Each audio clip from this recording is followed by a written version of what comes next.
Bonsoir à tous, bienvenue sur votre chaîne panafricaine TMTV. Après l'arrestation jugée arbitraire de M. Aliouba, le président de Modèle, le président du mouvement démocratique libéral, il a été traduit devant le tribunal de la première instance de Kaloum, devant lequel un procès a été tenu, où le procureur général a requis 2 ans de peine d'emprisonnement. Et cette réquisition a été confirmée par le juge de ce même tribunal de Kaloum pour avoir commis l'offense et la diffamation au chef de l'État. En effet, cette condamnation a provoqué l'ire des avocats, des militants et sympathisants de Modèle, les forces vives de la nation guinéenne et une bonne partie de la communauté, une bonne partie de la population guinéenne. Et pour en parler, nous avons donc décidé de recevoir M. Abdoul Karim Bari. Il est le conseiller politique de la Fédération du Modèle Sénégal. Bonsoir, monsieur. Bonsoir, monsieur Cissé. Merci de répondre à notre invitation sur ce plateau. C'est à nous de vous remercier. Alors, vous l'avez suivi. Suite à la condamnation de votre leader, le président du Modèle Aliouba, à une peine d'emprisonnement ferme de 2 ans, vous, ici, au niveau de la Fédération Modèle, quel a été votre ressenti? Vous savez, monsieur Cissé, le président Aliouba nous avait préparé, puisque tout le monde sait qu'il y avait des menaces d'arrestation et de kidnapping qui se planaient à l'horizon. Donc il nous avait dit de serrer les coudes, que ça ne sera pas une bataille facile. Donc ce verdict, quand nous l'avons appris comme vous, comme tous les Guinéens, ça a été une totale déception de la justice guinéenne. Ça a été un rejet. Le verdict, nous le rejetons et nous le condamnons avec la dernière énergie. Aujourd'hui, ça prouve à suffisance que ce que la junte militaire en Guinée est en train de faire, c'est de taire tout simplement toutes les voix dissonantes. Ils ne veulent pas une voix comme Aliouba de réclamer toujours à la junte de respecter leur engagement. Il n'y a que cela. Et nous savons que ça ne sera pas facile. Nous sommes là à continuer le combat. Je vous rappelle, M. Cissé, que cette condamnation, c'est une première. Il y a aujourd'hui les avocats qui interjettent. Donc, ils vont faire appel à un recours. Peut-être qu'on aura l'occasion d'en parler. Tout à fait. Alors, M. Bari, avant de justement parler de ce recours devant la haute cour, en l'occurrence la cour d'appel et éventuellement la cour suprême, dans la foulée, concernant la condamnation justement de votre président, on a entendu M. Traoré, professeur, avocat, ex-président de l'ordre des avocats, dire ceci. Il dit, en ce 21e siècle, c'est vraiment triste, et dans une république, le crime de lèse-majesté sous la qualification pour un crime de lèse-majesté, quelqu'un soit condamné sous la qualification d'offense au président de la République. Et en entendant cela, qu'est-ce que cela vous inspire? C'est extrêmement grave cette condamnation, M. Cissé. D'ailleurs, je vous rappelle que M. Mohamed Traoré, c'est celui-là qui a interfacé le 2e ouvrage du président Aliouba. Donc c'est quelqu'un qui est très bien connu du Modèle. Et nous savons qu'il est actuellement au CNT. Donc il a dit tout simplement que l'article 659 et l'article 3 et 4 de la loi du 4 juin, la loi pénale, le code pénal du 4 juin 2015, aujourd'hui, en Guinée, est discutable. Et ça s'ajoute à cela, l'article 28 et 29, qui parle de la loi sur la cybercriminalité et sur la protection des données à caractère personnel.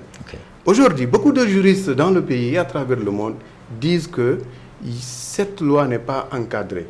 Et dire que cette loi, on ne sait pas sur quelle base ils ont condamné le président Aliouba. Diffamation et offense au chef de l'État, nous savons tous que Aliouba ne fera jamais une chose pareille. Il ne fait que de dire la vérité. Justement, cette dernière infraction dont vous parlez, offense au chef de l'État, selon monsieur Traoré, c'est une infraction qui est archaïque aujourd'hui, qui est dépassée. Qui n'est pas encadrée. D'où la défaillance du système juridique en Guinée qu'il faut revoir. Il faut engager des réformes pour encadrer la loi. On ne peut pas condamner quelqu'un, la loi n'est pas encadrée. C'est arbitraire et totalement, c'est une parodie de justice que nous dénonçons. Alors justement, suite à cette condamnation ferme à l'endroit de votre leader, on a entendu également la réaction de ce fameux écrivain, M. Thierno Monenembo, qui dit ceci: à qui le tour? Avec Mamadi Doumbouya, il ne reste plus que 3 catégories de Guinéens: les morts, les détenus et les disparus. Qu'est-ce que cela vous évoque? Je respecte beaucoup M. Thierno Monenembo, qui est un écrivain intellectuel reconnu sur le plan international, qui a eu beaucoup de prix. Aujourd'hui, lui-même, il est menacé de kidnapping. Ça a été dit. Et lui-même, c'est le seul qui dit qu'en Guinée, tu peux dormir, le matin, tu ne sais pas où est-ce que tu dois te réveiller.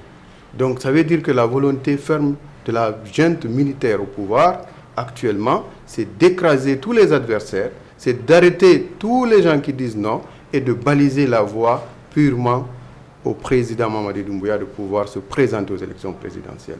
On sait tous l'intention, c'est d'ôter la tenue et de se présenter en bafouant son engagement, en reniant à son serment.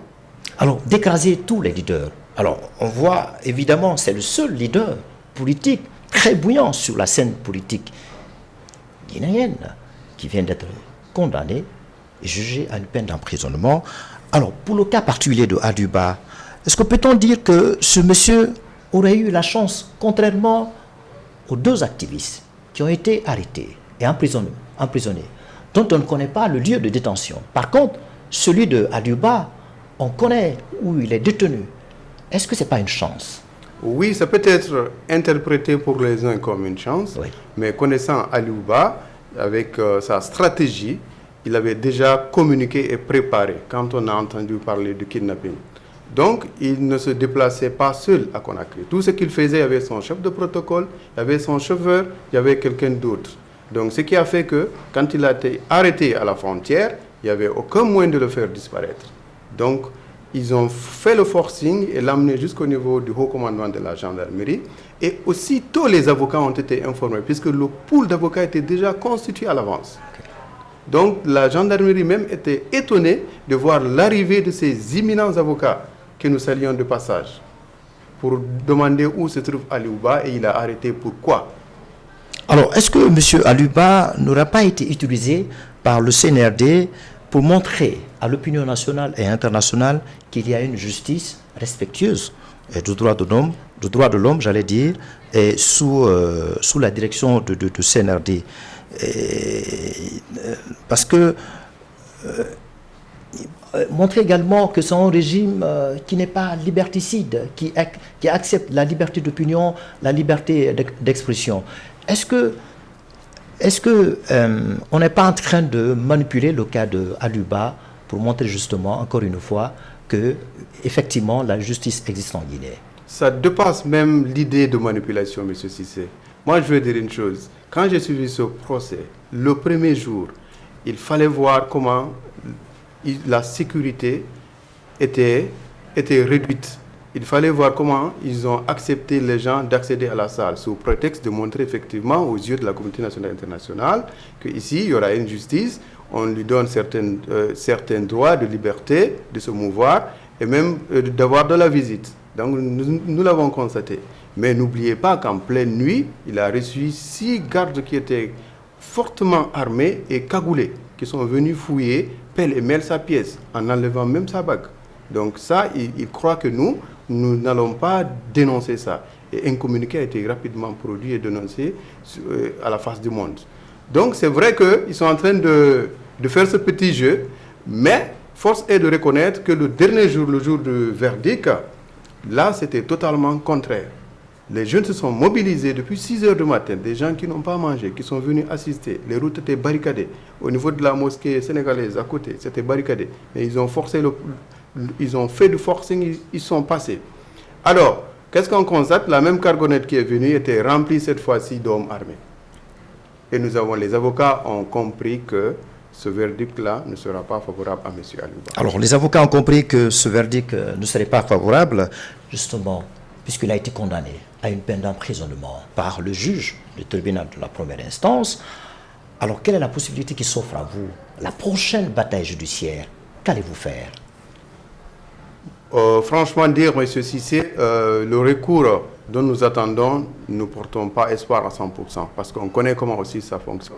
On peut citer les cas où ça a réussi en Guinée, c'est très peu. Quand on introduit un recours, des fois, le résultat, ils viennent aggraver le résultat. Pour le cas de Alouba, on ne compte pas s'arrêter là. Je veux vous rappeler une chose, que dans cette salle, il y avait beaucoup de diplomates qui étaient présents. Donc même ont versé des larmes quand ils ont entendu le verdict du juge. Ah, puisqu'il y avait les diplomates accrédités. Accrédités au pays. En Guinée, est-ce que, voyant la manière dont le procès a été tenu, la forme comme le fond, est-ce que ce n'est pas une entorse à l'image de la Guinée vue de l'extérieur? Effectivement, c'est une entorse. C'est une entorse. Les gens, ce qu'ils ont vu, la forme, le fond, rien n'a été respecté. Moi, je peux vous rappeler que sa détention provisoire n'a jamais fait objet de procès verbal au niveau du haut commandement de gendarmerie. Il a passé plus de 4 jours, ce qui ne se devait pas. En Guinée, la loi dit que c'est 48 heures. Après, on te défère. Alors, vous dites que vous portez peu d'espoir pour la libération éventuelle. Donc, cela montre que, probablement, que vous portez peu de confiance à la justice guinéenne, alors que vous avez la possibilité de saisir la cour d'appel. Si vous n'obtenez pas gain de cause, vous avez aussi la possibilité de saisir la Cour suprême. Il y a cette bataille juridique qui est confiée aux avocats. Il y a une cellule qui s'occupe aussi des affaires judiciaires de M. Alouba. Ce que nous disons, la bataille ne sera pas d'un seul côté. Okay. Il y aura la bataille judiciaire, il y aura la bataille politique et la bataille médiatique. Donc nous, fédération ici au Sénégal, on se bat pour réunir les organes de défenseurs des droits d'homme. On se bat pour faire des sittings bientôt que nous sommes en train de planifier. On se bat aussi pour sortir le ton haut, dénoncer ce qui se passe actuellement en Guinée. Alors, vous dites que vous allez vous battre sur deux leviers, le levier judiciaire et politique. Justement, sur le levier politique-là, comment vous comptez vous y prendre, puisque vous avez décidé dans le jour à venir, le mois à venir, vous allez devoir faire un sitting éventuellement dans la représentation consulaire et diplomatique. Je vais vous rassurer une chose, M. Cissé. M. Alouba sortira victorieux et vainqueur de ce procès. Parce qu'aujourd'hui, il fait l'unanimité de la classe politique. C'est le seul qui est sur les devants de la scène nationale à dénoncer les dérives du pouvoir. Il a osé revenir et ça lui a coûté la prison. Donc nous demandons aujourd'hui aux forces vives de la Guinée, aux partis politiques, de s'accorder pour une première, ne serait-ce que pour une première, d'avoir un seul candidat aux futures élections. Et Alouba n'est pas ethno. Alouba, c'est un intellectuel. Il a la capacité morale. Il peut regrouper tous ces leaders-là et être devant. Aujourd'hui, pour développer un pays, il suffit juste d'avoir un programme de société. Que tu sois d'une ethnie ou d'une autre, s'aligne-toi à un projet de société. Et le modèle en a. Donc, la stratégie que nous sommes en train de mener, on vient au niveau des forces vives aujourd'hui qui manquent de stratégie. Le fait de sortir, dire aux gens de sortir tout le temps dans les rues, la dernière fois, il y a eu 3 morts. Ce qu'ils ont dénoncé. On veut montrer autre chose. Il y a beaucoup de façons de revendiquer. Et dans la foulée, on a vu un enfant dire à sa maman, Nene Walnela. C'est pitoyable. Ah oui, c'est triste. J'ai eu des larmes aux yeux quand j'ai vu cette vidéo. Un enfant qui n'a rien du tout fait. Demander à sa maman de le porter secours. Et les militaires qui étaient venus l'arrêter, il y avait des peuls parmi eux qui ont rétroqué en disant qu'on ne peut rien faire pour toi ici, mon petit. Donc, c'est extrêmement grave. Retrouvons-nous derrière un projet de société. Monsieur Alouba pourra faire l'affaire de la Guinée. Alors, on parlait de... Vous allez vous battre sur toute la ligne, sur le plan politique, sur le plan judiciaire, éventuellement saisir la Cour des droits de l'homme, devant, en tout cas, selon le droit communautaire, pour sortir votre leader de la prison. Alors, son emprisonnement, pour certains, c'est un bien, c'est un mal. Pour d'autres, c'est un bien, peut-être que pour vous. Parce que son emprisonnement peut-être va l'aider à avoir une certaine popularité sur la scène politique guinéenne et même auprès de ses militants et sympathisants. Tout à fait. Je vais vous rappeler toujours, vous connaissez mieux que moi, que le professeur Alpha Condé, il avait été condamné lors du premier régime, Ahmed Sékou Touré, condamné à mort. Lors du second régime, Lansana Conté, il a été condamné à 5 ans de prison. Cela ne lui a pas empêché d'être président de la République. Donc ça veut dire quoi? Ça veut dire qu'il y a de l'espoir que ce procès, M. Alouba sortira victorieux. Et nous profiterons de toutes les leçons du passé pour vraiment travailler dur pour que la victoire soit de notre côté. Un peuple épris de paix et de justice. Alors pour terminer, justement, vous parlez de l'espoir. Est-ce qu'aujourd'hui les militants et sympathisants, les électeurs de Modèle sont tous animés de cet état d'esprit? Et s'ils ne le sont pas, quelle est la stratégie qu'il faut faire pour leur donner vraiment de l'espoir? La stratégie, c'est toujours la sensibilisation. Aujourd'hui, ils sont plus forts que nous. Ces militants sont beaucoup plus engagés. Ce que nous voyons au niveau de la base, ils nous demandent d'agir le plus vite que possible. Ce qui a fait qu'on a rapidement organisé une conférence de presse ici au Sénégal. Ouais. Et les autres actions sont en train d'être menées. Il y a des autorisations à obtenir auprès des autorités compétentes pour faire des sit-ins, des marches pacifiques. La communauté guinéenne établie au Sénégal est fortement impliquée dans la libération du président Alouba. Alors, est-ce que ici, vous, c'est possible? Parce qu'au Sénégal, il y a un état de droit qui est respecté. Par contre, en Guinée, on a entendu MATD, le ministère de l'administration du territoire et de la décentralisation, prendre la décision administrative de dissoudre certains partis politiques et suspendre d'autres. Et d'autres, par contre, sont placés sous observation. Est-ce que dans les jours à venir et mois à venir, si le siège du Modèle à Conakry se décidait de faire un meeting ou bien une manifestation éventuelle, est-ce qu'on va leur permettre de le faire? Voilà ce que je vous disais au départ. Donc c'est toujours dans cette optique de la junte de pouvoir éliminer les adversaires.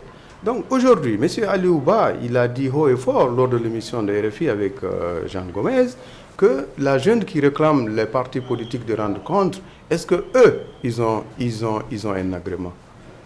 Modèle a existé avant la junte militaire, je vous rappelle. Modèle a tous ses papiers. Modèle a un agrément. Modèle s'est battu pour avoir d'abord l'agrément. Ce parti est créé depuis 2018. Donc, de ce fait, M. Cissé, nous sommes confiants, nous sommes forts. Rien ne pourra nous changer d'orientation stratégique et politique que M. Aliou nous a fixée.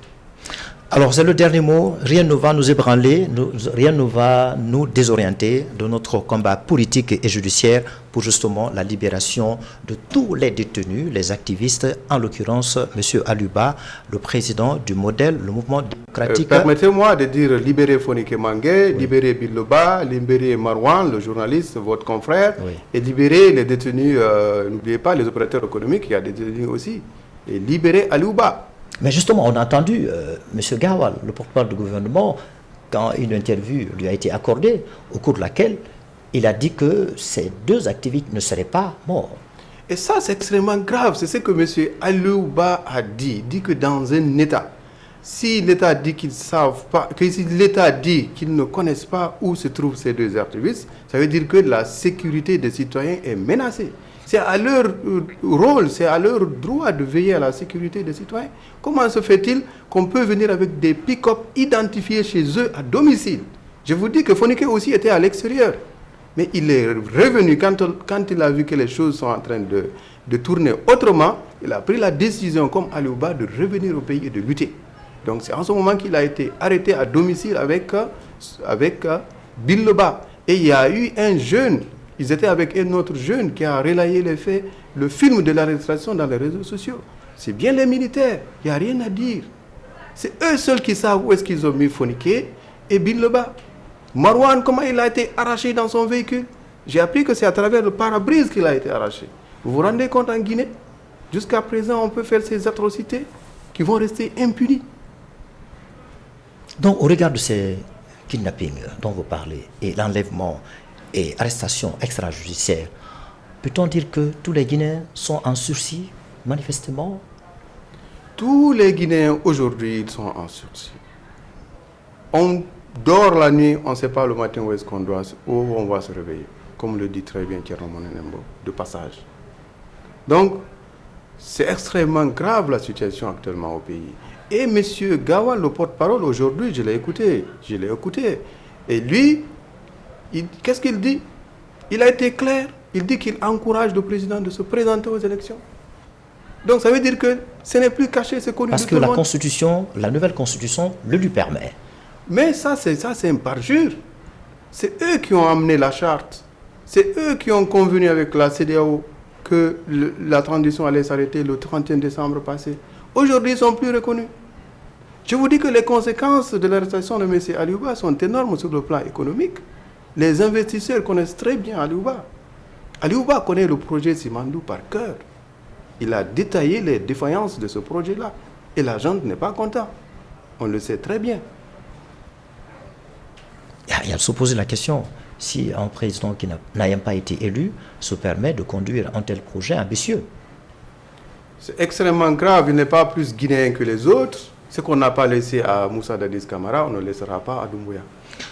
Alors, merci M. Barry d'avoir été notre invité. C'est à moi de vous remercier, M. Cissé. Ça a été un plaisir. Alors, merci encore une fois d'avoir été notre invité sur le plateau de TMTV. Vous avez entendu M. Barry, la position qu'il a exprimée, la position du parti aussi bien au Sénégal qu'en Guinée.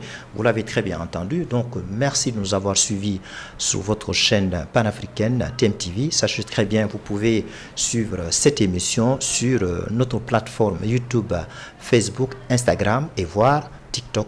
Merci encore une fois de nous pratiquer chez vous. Allez, portez-vous bien.